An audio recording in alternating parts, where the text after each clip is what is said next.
this kind of blessing, to describe it when you have no, this is that thing of speaking a language where you may not have a context for this.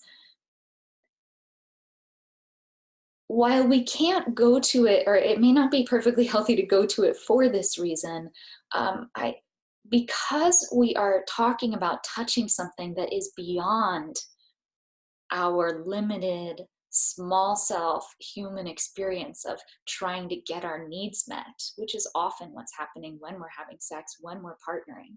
Because we're moving beyond that, we are potentially entering into a place where our lovemaking can be a balm. It can be a nourishing balm, BALM. Can be a balm too, but it can be a balm. Uh, that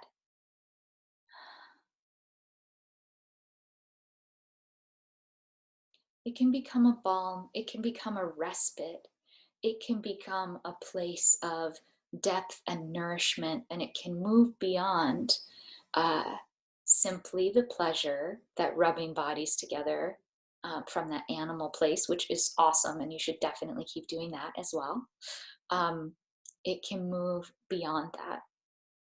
It can serve a greater purpose. And, I think sometimes it's spoken about in Neo Tantra, this thing of, we can have awakening through sex, that sex can be our spiritual journey.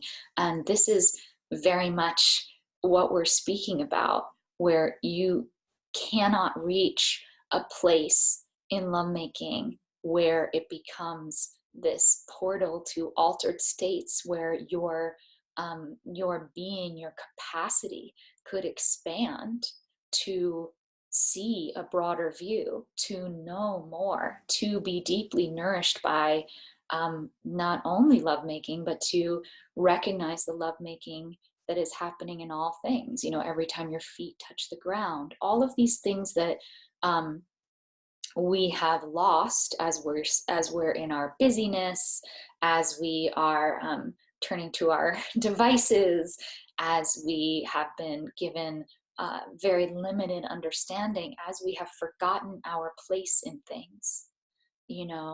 True, deep, rich, embodied lovemaking can remind us of our place in things. And what I mean by that is it is a huge burden. Most of us believe that we are the center of our small world, and that everything is up to us. I need to make the money. I need to hold it all together. And this is part of why we're all nuts, right? I mean, and I use that term lovingly and lightly, but it's actually quite serious. Many of us are in pain, whether that is anxiety, whether that is depression, whether that is just really being overstretched by what modern life is demanding of us.